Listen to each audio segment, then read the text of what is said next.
Hello friends, ಎಲ್ರಿಗೂ ನಮಸ್ಕಾರ. ಕರ್ನಾಟಕ ಸರ್ಕಾರದ ಆಹಾರ ಇಲಾಖೆಯ ಅನ್ನಭಾಗ್ಯ ಯೋಜನೆಯಡಿ ಡಿಸೆಂಬರ್ ತಿಂಗಳ ಹಣ ಇದೀಗ ಎಲ್ಲರಿಗೂ ಸ್ಯಾಂಕ್ಷನ್ ಆಗ್ತಾ ಇದೆ. ಅದರ ಬಗ್ಗೆ ಮಾಹಿತಿಯನ್ನು ಈ ವಿಡಿಯೋದಲ್ಲಿ ತಿಳಿದುಕೊಳ್ಳೋಣ. ನಾನು ನಿಮಗೆ ಸ್ಕ್ರೀನ್ ಮೇಲೆ ತೋರಿಸ್ತಾ ಇದ್ದೀನಿ ನೋಡಿ ಫ್ರೆಂಡ್ಸ್, ಇದು ಆಹಾರ ಇಲಾಖೆಯ ವೆಬ್ಸೈಟ್ನಲ್ಲಿ ಓಪನ್ ಮಾಡಿರುವಂತಹ ಪೇಜು.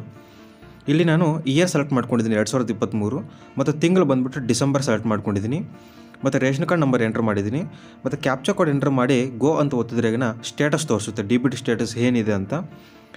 ಅದು ಏನಿದೆ ಅಂದರೆ head of the family name ತೋರಿಸುತ್ತೆ, ಮೆಂಬರ್ UID ಅಂದರೆ ಆಧಾರ್ ಕಾರ್ಡ್ನ ಲಾಸ್ಟ್ 4 ಡಿಜಿಟ್ಸು, ಮೆಂಬರ್ ಕೌಂಟ್ ಎಷ್ಟು ಜನ ಇದ್ದಾರೆ ಕುಟುಂಬದಲ್ಲಿ ಅಂತ, ಮತ್ತು ಕಾರ್ಡ್ ಟೈಪು ಮತ್ತು ಎಲಿಜಿಬಲ್ ಕ್ವಾಂಟಿಟಿ. ಇವಾಗ 3 ಜನ ಇದ್ದಾರಲ್ಲ, ಸೊ ಒಬ್ಬರಿಗೆ 5 kg ಅಂತ ಇಟ್ಕೊಂಡ್ರೆ 15 kg ಆಗುತ್ತೆ.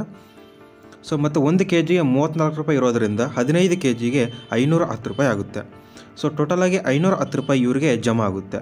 ಸೊ ಇಲ್ಲಿ ಸ್ಟೇಟಸ್ ಏನಿದೆ ಅಂದರೆ ನಿಮ್ಮ ಕಾರ್ಡು 3 × 5 × 34 ರೂಪಾಯಿ ಅಂದರೆ 510 ರೂಪಾಯಿ ನಗದು ಪಾವತಿಗೆ ಮಾತ್ರ ಅರ್ಹವಾಗಿದ್ದು, ಪಾವತಿಯು ಪ್ರಗತಿಯಲ್ಲಿದೆ ಅಂತ ತೋರಿಸ್ತದೆ, ಅಂದರೆ ಪೇಮೆಂಟ್ ಇನ್ ಪ್ರೋಗ್ರೆಸ್ ಅಂತ. ಇವಾಗ ಸ್ಯಾಂಕ್ಷನ್ ಆಗಿದೆ.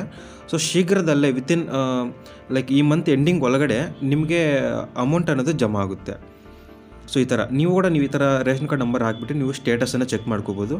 ಇದು ಹೆಂಗೆ ಚೆಕ್ ಮಾಡೋದು ಸ್ಟೇಟಸ್ ಅಂತ ನಾನು ಇತ್ತೀಚೆಗೆ ಮುಂಚೆ ಎಲ್ಲ ವೀಡಿಯೋಸ್ ಮಾಡಿದ್ದೀನಿ, ನೀವು ನನ್ನ ಚಾನಲಲ್ಲೆಲ್ಲ ವೀಡಿಯೋಸ್ ಇರುತ್ತೆ, ನಾನು ನೋಡಬಹುದು. ಸೊ ಇದು ಫ್ರೆಂಡ್ಸ್, ಇವತ್ತು ಅಪ್ಡೇಟ್ ಬಂದು ನಿಮಗೆ ತಿಳಿಸೋಣ ಅಂತ ವಿಡಿಯೋ ಮಾಡಿದೆ. ಇದೇ ರೀತಿಯ ಸರ್ಕಾರದಿಂದ ಬರುವಂತಹ ಹೆಚ್ಚಿನ ವಿಡಿಯೋಗಳಿಗಾಗಿ ನಮ್ಮ ಚಾನಲ್ಗೆ ಸಬ್ಸ್ಕ್ರೈಬ್ ಮಾಡಿಕೊಳ್ಳ್ರಿ ಮತ್ತು ವಿಡಿಯೋ ವೀಕ್ಷಣೆ ಮಾಡಿದ್ದಕ್ಕಾಗಿ ಎಲ್ಲರಿಗೂ ಧನ್ಯವಾದಗಳು. ಶುಭ ದಿನ.